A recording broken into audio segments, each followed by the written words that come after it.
ചൈതന്യ മഹാപ്രഭുവിൻ്റെ 8 ശിക്ഷണങ്ങൾ, അതിലെന്താ പറയുന്നത്? എനിക്ക് ധനത്തിനോട് താല്പര്യമില്ല ഭഗവാനെ, എനിക്ക് അനുയായികളും വേണ്ട, ലൈംഗിക ബന്ധത്തിലും എനിക്ക് ഒട്ടും താല്പര്യമില്ല, സുന്ദരി ജനങ്ങളും ഒന്നും വേണ്ട, എനിക്ക് എന്താ വേണ്ടത്? സേവനം. എത്ര ജന്മങ്ങളെടുത്താലും അങ്ങയുടെ സേവനം ചെയ്യാനുള്ള അവസരം, അത് മാത്രമാണ് ഞാൻ ആഗ്രഹിക്കുന്നത്. മമ ജന്മനി ജന്മനി ഈശ്വരേ ഭവതാത് ഭക്തിർ അഹേതുകി. ആ ഭക്തിയോടുകൂടി അങ്ങയുടെ സേവനങ്ങൾ ചെയ്യാൻ പറ്റണം, അല്ലാതെ വേറൊന്നും ഞാൻ ആഗ്രഹിക്കുന്നില്ല കൃഷ്ണ എന്നാണ് അവർ പറയുന്നത്. അത് തന്നെയായിരിക്കണം നമ്മുടെയും ലക്ഷ്യം. അതാണ് ഏറ്റവും ഉയർന്ന യോഗി എന്ന് പറയുന്നത്.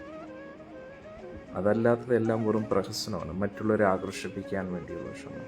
അത് മറ്റുള്ളവരെ ആകർഷിപ്പിക്കാനുള്ള ഒരു പ്രവണത നമ്മുടെ ഉള്ളിലും കാണും, നമ്മുടെ എല്ലാവരുടെ ഉള്ളിലുണ്ട്. കാമം ഉണ്ട്, പ്രേമം എത്തിയിട്ടില്ല, എനിക്ക് കാമം തീർച്ചയായിട്ടും ഉണ്ട്. ഞാൻ നേരത്തെ പറഞ്ഞില്ലേ, 1% നമ്മുടെ ഉള്ളിൽ കാമം ഉണ്ടെങ്കിൽ എന്താവും? അത് പ്രേമമായിട്ട് പൂർണ്ണമായിട്ട് അത് കൺവേർട്ട് ആവത്തില്ല.